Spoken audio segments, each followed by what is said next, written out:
Pia rautau ngā wāhine o Ngāti Whātua e hoi ana i ngā wai o tāmaki makaurau. Iaia nei, i te wakataua hau e tāraia ana mo te iwi, e whai whakaro ana a whātua ki te wāhi ki ngā wāhine i te wakataua i te rautau o nāia nei. Wherever the waka go, the wahine go with it. Obviously, wherever karanga is required, that they be there, but they're not the afterthought. The relationship between tāne and wahine is balanced.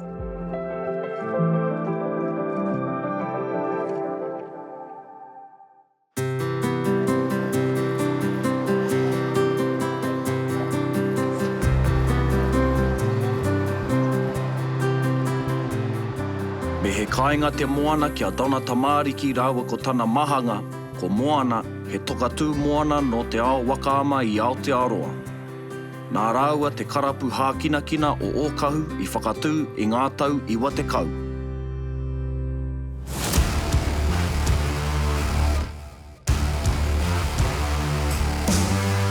He hākinakina tēnei e kahana te whāia i Aotearoa, tini ana ngā wāhine e tau ana ki te wai, ki reira ki te ai tō rātou toa ki te hoe. I think for us, when we started Orake Water Sports, it was more than just being a sports club. It was about using waka as a vehicle to raise awareness in so many social and cultural aspects. So we can't have kaupapa Māori, te ao Māori without acknowledging our taua. So we use our platform to raise awareness around the environment. I'm going to say there are probably more wahine that paddle than tāne. If I go by the nationals and the number of teams that register at nationals, but it's pretty close.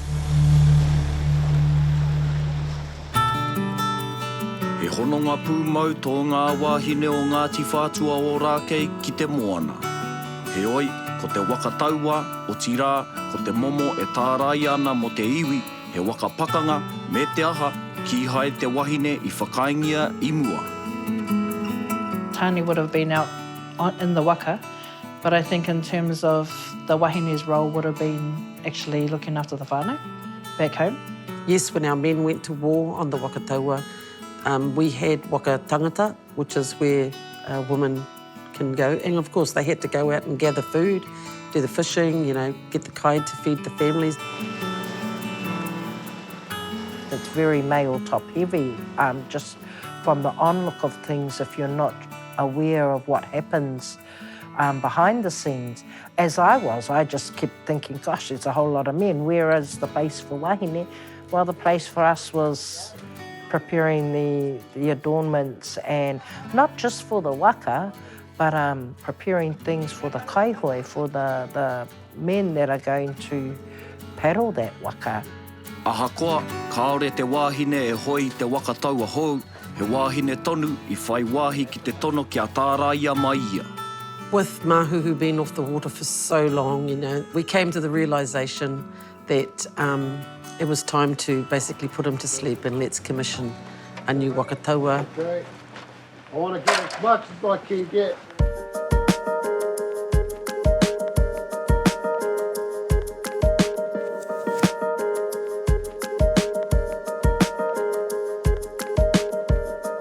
I te taha tāra I te waka e koke pai ana. Katahuri ngā wāhine ki a rātou mahi whakariterite. Kua tatapau te rua te kaumārima tau, kaore nei he wakataua o te iwi, mai anō I te whakamoenga o Māhuhu o te rangi I te taurua mano.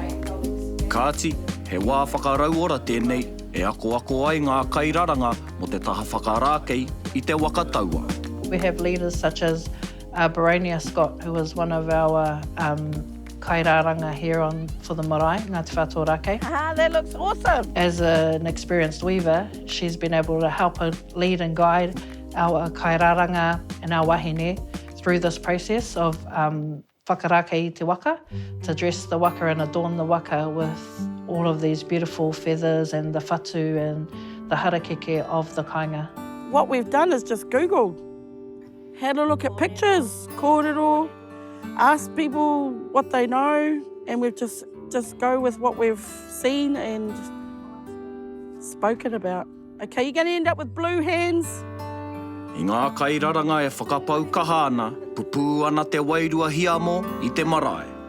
I think every wāhine around my generation and older and a few years younger are really excited. We've been waiting.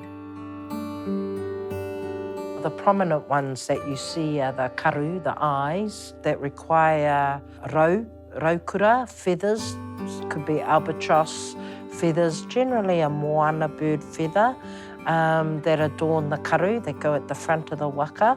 And then there's the hiku, the tail, that is tied to the taurapa and falls down, right down to the base, hits the water and can trail along.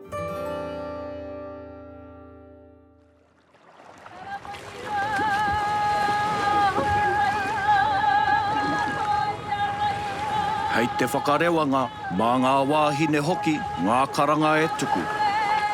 Karanga are all spontaneous and they're created for the purpose of time, so the purpose of the day. When we do karanga for waka, it is, there are many layers of it. So you'd want to include, obviously, the elements, so our atua that were involved in the creation of the waka. And it's not just tāne as wood, it's also the atua urutangangara of arts, formations, you know, and then we're on tangaroa, so it's about invoking our elements to come and be with us.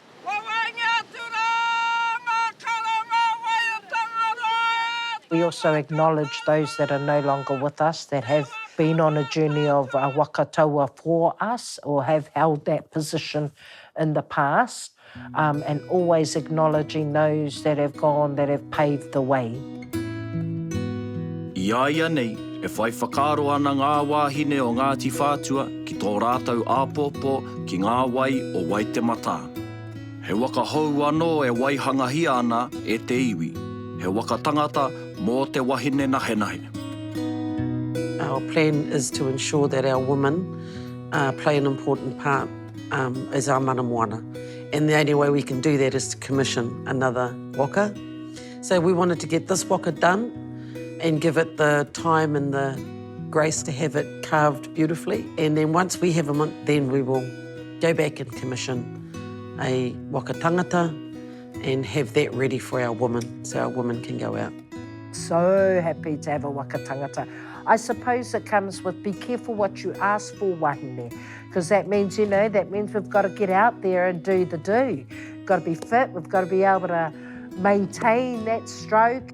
I think our men make it look easy and make it look very desirable, but I know it's quite hard.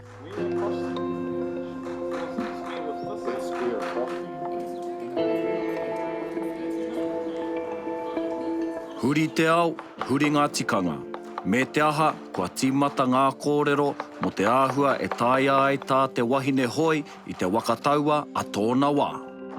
From him, his advice is that he's giving us guidance in terms of we can apply Ngāti Whātua Rākei's tikanga to the waka taua. So there could be an opportunity, should we want to, is have a karakia and whakanoa the waka to allow wāhine to paddle it. He kaupapa e tautoko nāna e ngā tāne. Yeah, that's a big discussion that's happening, and I think we have to have A, the discussion, and B, the waka, so that we can all go out as a unit to do whatever we need to do on our moana, because our women have a direct connection to our moana as well, if not a better connection than some of our men. I te rangi motuhake e tata mai ana, ore pai ana te iwi I o Rākei marae. Aini, rewa ai te waka taua. To take us back on the moana and allow us to re-travel the paths of our tupuna on the coastline of our area is phenomenal. It will just ensure our connection to Tangaroa, to our moana is secure, and it will give us a vehicle as such, a waka, to be able to impart historical knowledge, cultural knowledge to the next generation. 25 years is a long time. It's just, you know, everything's just exciting. And to know that we've got a whare waka to put our waka in and that we've got a whole team that's been pulled together to look after our waka and everything else so that our presence on the water will not only be felt, it'll be known. How exciting it is to be able to take our iwi, our hapu and our papakainga on that journey, to be able to live and breathe ahikātanga on the moana.